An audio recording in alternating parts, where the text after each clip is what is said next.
Olá a todos! Hi everybody, welcome back.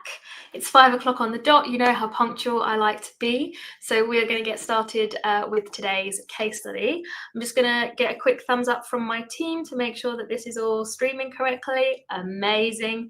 We are off to the races. So hi and welcome. If you're tuning in, let us know where you're tuning in from. We always love to hear where people are coming from. I think we've got about 30 people here already, which is awesome. We've got such a brilliant story for you today. So yeah, thank you for joining us. It's student interview time, and I really love these because we actually get to tell some real personal stories of people who are just like you, who've made incredible progress with their Portuguese conversation skills. And now they're living the dream, feeling really part of the community in Portugal, able to understand what's going on. So this week, I'm here with my student, Suvi-Maria, and lots of you are already commenting now where you are listening from: Terceira, Puerto Rico, UK, Washington. Okay, so there's people from all over the place. That's awesome. I'm really, really glad to have you. So as I mentioned, today's guest is my student Suvi-Maria, and we're going to talk all about her journey, where she started, but more importantly, where she's at now and how she actually got there. Because the whole point of this is to really inspire and encourage you guys who are listening that, you know, you really can start this learning journey in Portuguese. It is possible, regardless of your age or how many languages you speak, or, you know, how many times you might have tried and given up. It's really worth sticking at and doing, because it really does make a big difference to your life here that you can have in Portugal and your relationships. And Suvi-Maria is actually going to illustrate all of that perfectly for us. So if you're tuning in, you probably do already know who I am. I'm Liz, and I host the YouTube channel Talk the Streets that teaches practical Portuguese in plain English. But I am also the creator of the Portuguese Pro program, which is an online course and community that will take you from saying your very first words up to having your first conversations with native speakers. And that is how I met Suvi-Maria, another wonderful student that I can't wait for you to meet. So let's go ahead and add her to the stream. Hello, Suvi-Maria. Great to see you. Hello. Hola. Welcome. Okay, so I can't wait to share with everyone today your really outstanding progress. So let's start at the very beginning. Of course, I know who you are, but for anyone who's tuning in now, tell us a little bit more about yourself and why you decided to learn Portuguese. Yeah. First of all, thank you for inviting me. It's a really big pleasure to be here and share my story. I think my story is a bit different than actually most of your students, because I'm not in a stage of life where I'm retiring and moving to Portugal and, you know, throwing my life away in that way, like starting all over. But it's more about just finding balance and finding ways to actually spend more time in Portugal, a place that I fell in love with.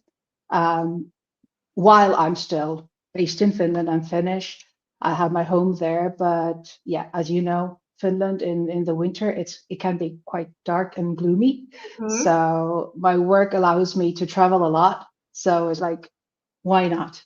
And out of all the places I've been to, this is just the place that stole my heart for some reason. That's so lovely. Yeah, I'm sure lots of people who are listening today, they are maybe preparing to make a move, or they already have made a move. And I'm sure everyone can relate. I certainly can, to the fact that Portugal really, really steals your heart, and is a place where you want to keep coming back to. So with that said, you wanted to make progress with the language. But when you first started, what were some of the obstacles you came across when you decided to learn? Was it as easy as you thought it was going to be?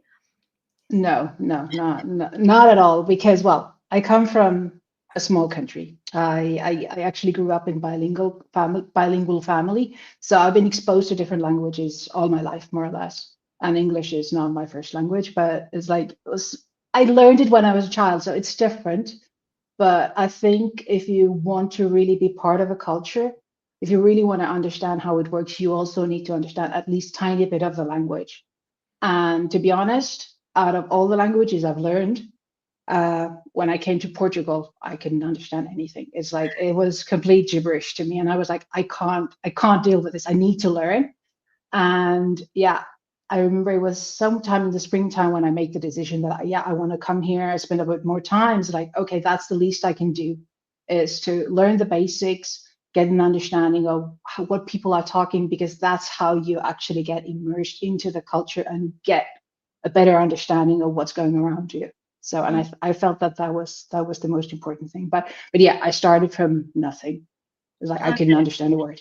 Okay, so you do actually come to Portugal for work, right? So you have Yes. Portuguese colleagues, you're, in the office and things like that. So I know that Yeah. before you started with us, you were already, making these trips to Portugal. Oh yeah. How frustrating was it to not understand what was going on? Well, I think it's a mental thing, because I do travel. I go to different places. That's my work. I have teams across the whole continent. And most of the time, yeah, I can grasp like one thing here, one thing there. But here, yes, I just, because people tend to speak very fast, Yeah. cut the words. It's like, even if you knew a bit of Spanish, it really doesn't help you. And of course, we work in English. So in a way, it's fine. But I remember when I made the decision really to kind of spend more time here, I was earlier this year, I was like, no, I need to. It was really frustrating. And now I'm actually finding it quite hard to change the language, because my working language with these people is English. And now I need to make the change to like, no, actually I can do this in Portuguese. Amazing. Well, speaking of that, if you fast forward to today, since you joined us with Portuguese Pro, what are you now able to do when you visit Portugal for work? Well, for work, I think the biggest thing is, of course, like the basics, saying hello, having a coffee conversation. I can do that if I want to. I need to stretch a bit, and I need to push my colleagues as well, because they also want to learn English. So it's kind of like which language to use. But I think the thing that surprised me the most, and I think it surprised me my colleagues as well, which most of them I actually call my friends these days, because that's just how the culture here works. It's like people are so warm and welcoming. It is the fact that I've been now here for 3 weeks out of my 6. I'm staying in Portugal right now. I've been already attending 2 big events completely in Portuguese. I'm sitting there listening, understanding most of the things that people talk, and it's very specific IT language that they use. And I'm even surprising my colleagues really more than myself. It's like, okay, can you really follow this conversation? Yes, I can. That's So incredible. it's amazing. It's really it's such an amazing thing, and it's happened so fast, because you have to remember that I signed up to the course. It was somewhere in May, but I really didn't get started until June, because I was traveling the whole month of May, so I just didn't have the time. Amazing. So yeah. And so you mentioned when we were speaking the other day that like you were even like getting like kind of inside jokes and picking up on like things that people were saying and not expecting you to understand. And Yes. you kind of surprised them, right? Tell us a bit more about. Yes. Yeah, no, I think that was one of the biggest. To be honest, there was this comedian on stage last week, and that was the part that they kind of lost me, because that's very Oh yeah. cultural, as like that's Okay. way too much. But yeah, there was this presentation about digitalization and in Portugal and the level, and there was a colleague sitting next to me, and there was one point, and I was like listening to, is it really like that? And I asked her, this, okay, did he just say that? And she was looking, was like, you understood all of that? Like, yes, I did. And she was, oh my God. That's But yeah, so incredible. that's just, every day a bit more. And I think that's the key. Trust the process. And I can see how happy it's making you as well.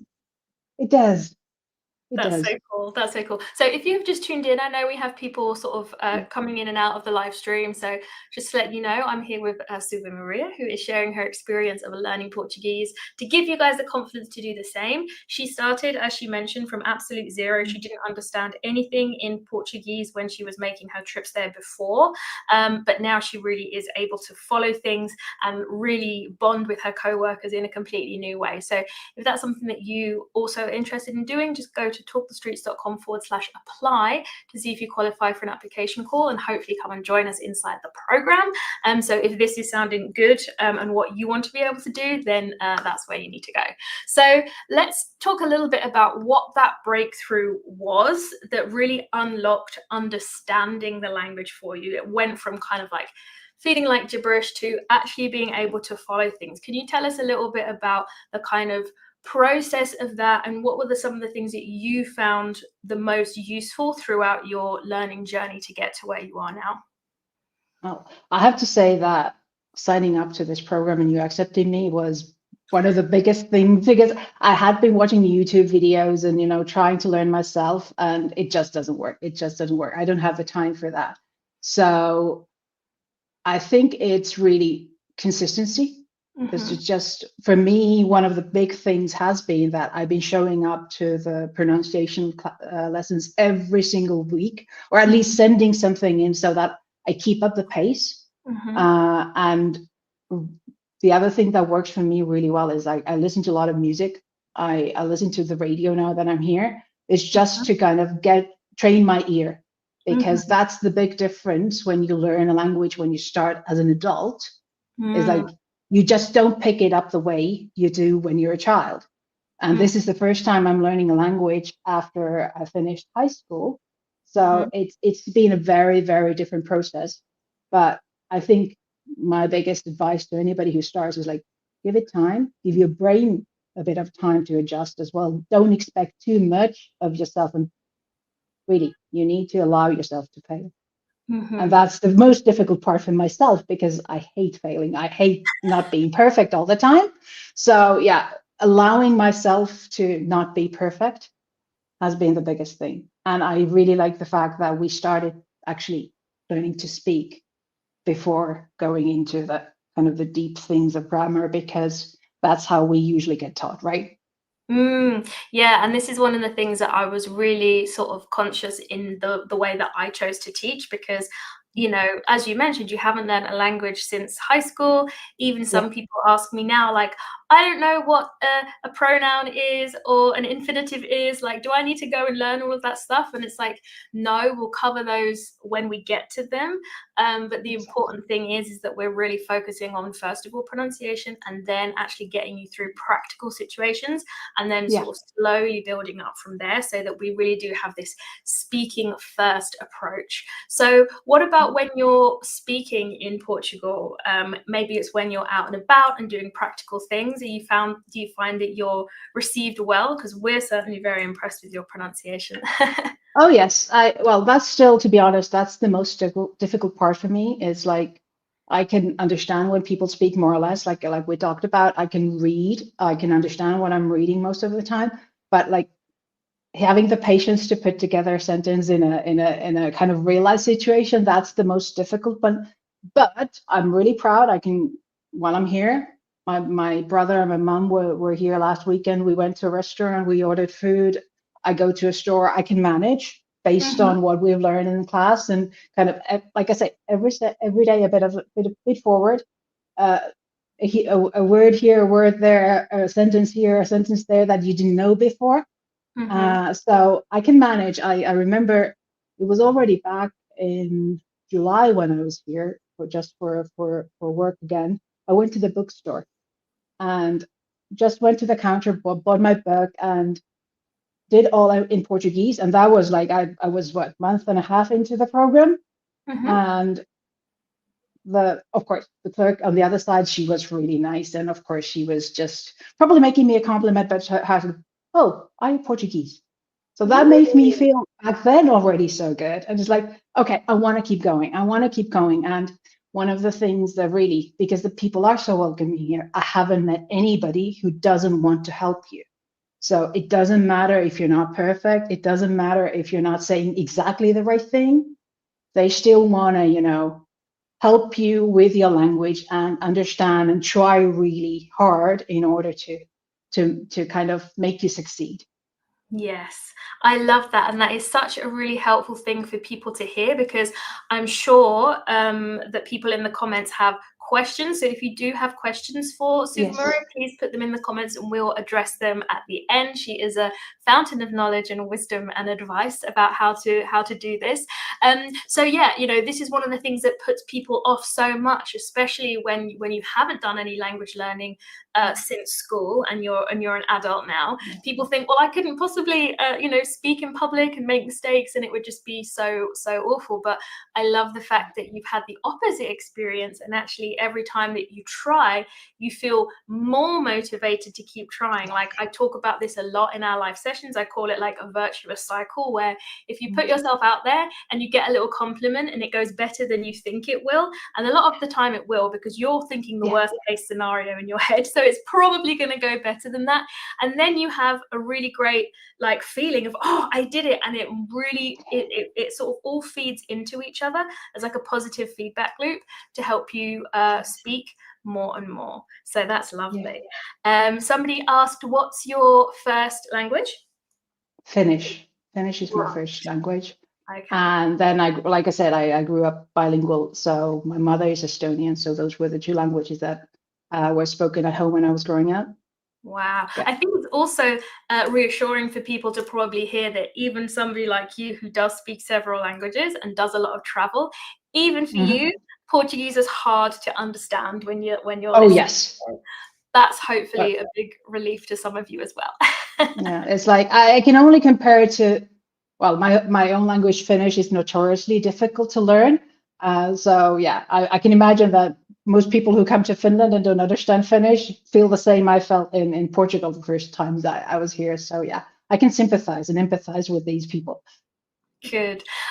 So who are you practicing with now? Because I think you've completed all the material, right? So now you're very much focused on actual speaking practice. And like you said, that off-the-cuff natural conversation back and forth, that is, of course, the hardest thing to master. And that's what you're practicing right now. Can you tell us a bit more about how you're practicing? Yeah. So before actually going into that, I do need to go and revisit the material a million times, because I've gone through it, but I think that's the best part of the program, is that you can always go back and see and check and like reconfirm that, okay, was it like this or wasn't like that? So yeah, I'm not done by any means from that perspective either. But yeah, so I have actually a couple of different things I'm doing. My first, of course, with my friends and colleagues at work, they promised to help me as soon as I started. I was like, okay, I need somebody to practice with. I think sometimes they're being a bit too kind to me. So it's like, yeah, they let me off the hook. So I need to push them a bit more. But for example, I have one of my teammates is actually Portuguese. She's here, based in Lisbon. And we've agreed with her that every time we have our one-to-one meetings, when you would usually do your like chit chat and how was your weekend and all that stuff in English, we do that in Portuguese instead. So that's kind of a natural thing to kind of talk day to day. So that's one big thing I'm doing. And then the other one was actually, I found this really lovely lady from Brazil, Luciana, and through a platform, learning language training platform, because of course I haven't been to Portugal, so I'm not immersed in the culture. So I had to find different ways of learning things. So I found her, and she has a very specific goal. She and her family are going to UK over Christmas. So and she wanted to kind of train her English, and I wanted to train my Portuguese. So what we do, because our time difference is quite big, usually we just send each other voice messages more or less every day. So just to kind of keep up, her speaking English, I speak Portuguese, and then it's like, okay, do you understand? Is there something you don't understand? And yeah, that's been great, because that actually allows me the tiny bit of moral planning, It's like I can think about what I want to say, and it made it a bit easier in the beginning, It's like I'm not thrown on the spot, but I can plan what I want to say, but it's natural. I don't practice it that way, as we do for our weekly meetings. That's perfect. It's kind of like speaking with still having training wheels on a little bit. Yes, exactly. It makes me feel safer, to be honest. Yes. But yeah, we're getting there. We now every now and then we have video calls, and it's like then it's really live. Yeah, that's fantastic. And that's really one of the things that I drum into all of the students is to start speaking practice before you think you're ready to do it. Because if you wait until you're ready, you're never going to do it. So it's a really big part of my kind of coaching and teaching is to make sure that I'm pushing you into those uncomfortable situations. So I absolutely love that you've turned your one-on-one with your Portuguese co-worker into some chit chat at the beginning in Portuguese. That's absolutely perfect.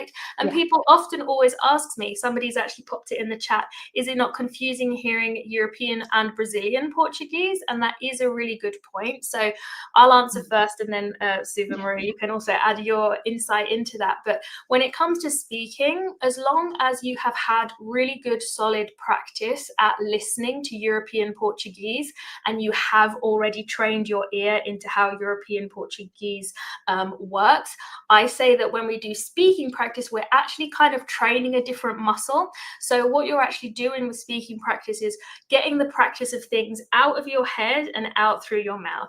And you can do that with any type of Portuguese. Anyone who speaks any variant of Portuguese is going to be helpful for that, because really what you're working on more than anything is your nerves at that point.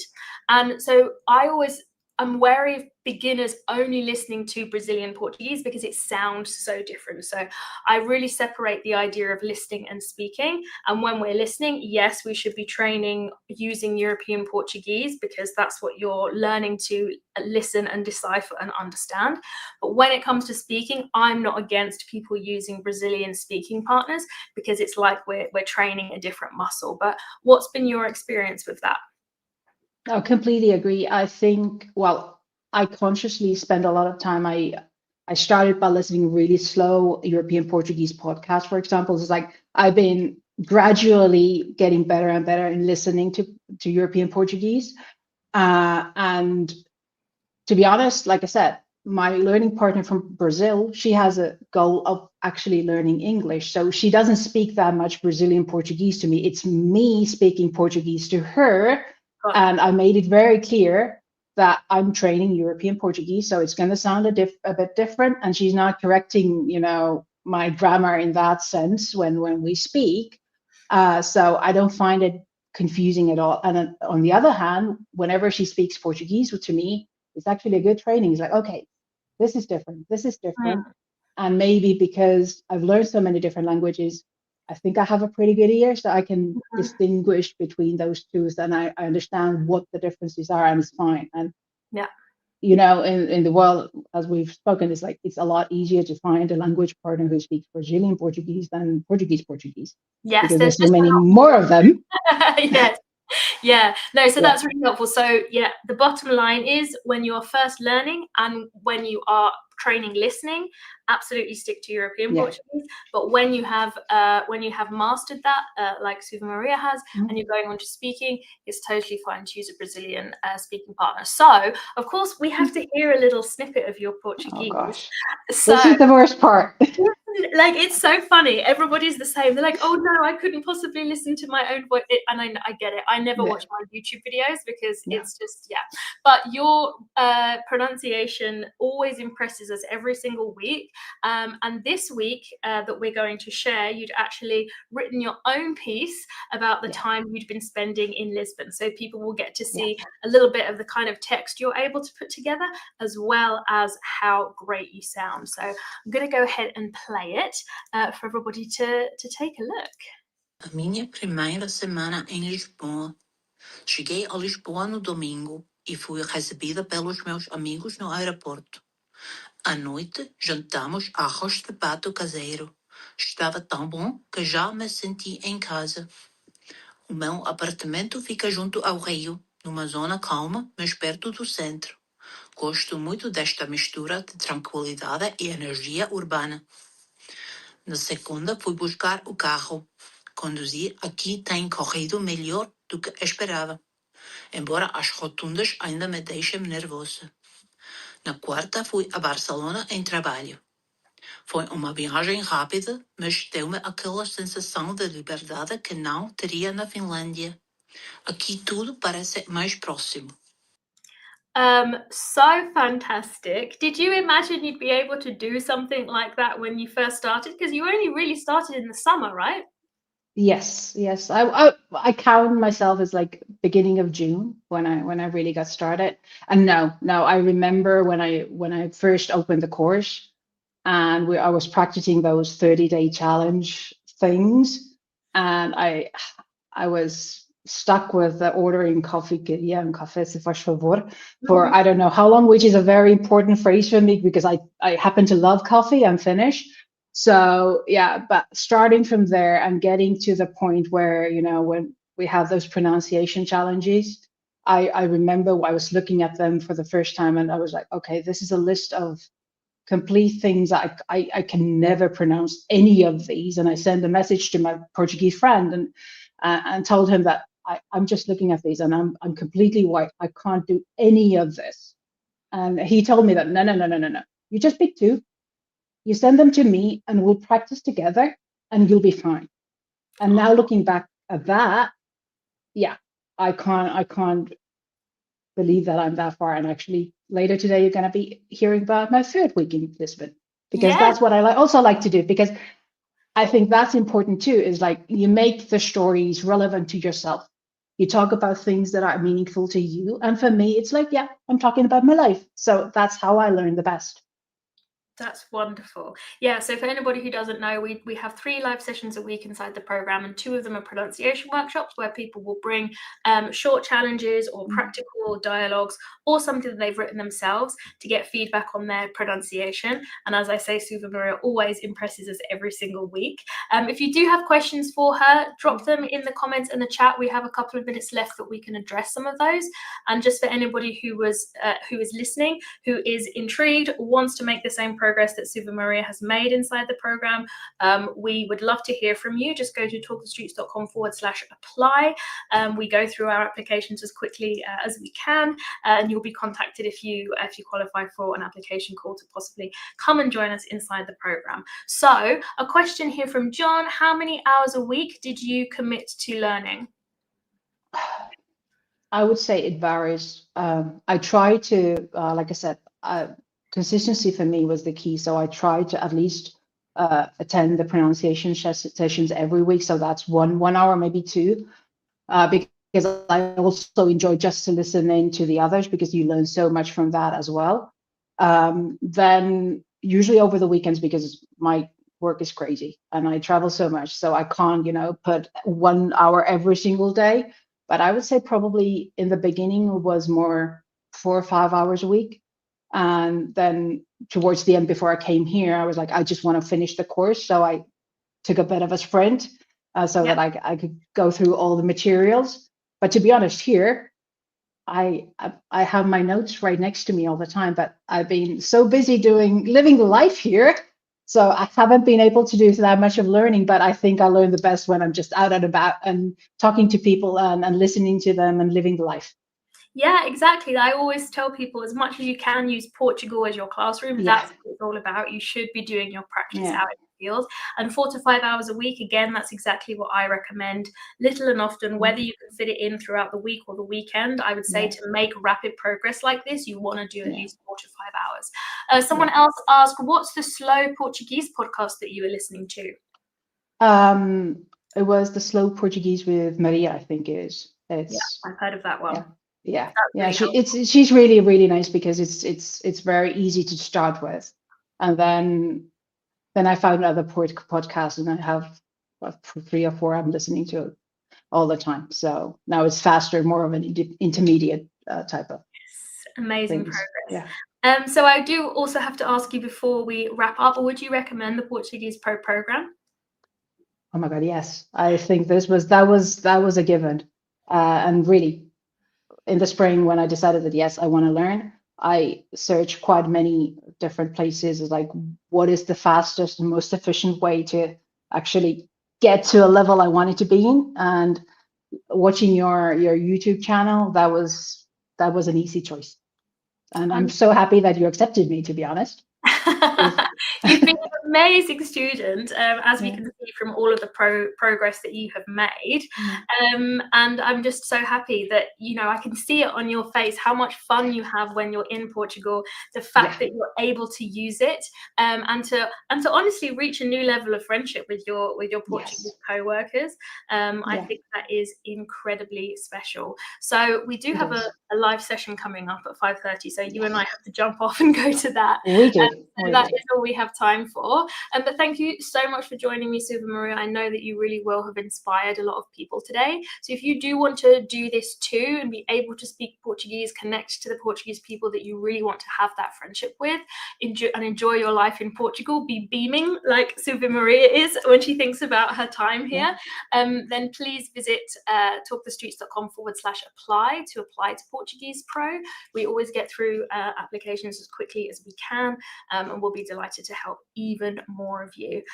So that's all we have time for. So we will say ciao for now, but thank you so much to everybody for listening, and I will see you very soon on our Zoom call, Suvi-Maria. Yes, we will. Thank you so much. All right. My pleasure. Ciao, everybody. Ciao. Ciao.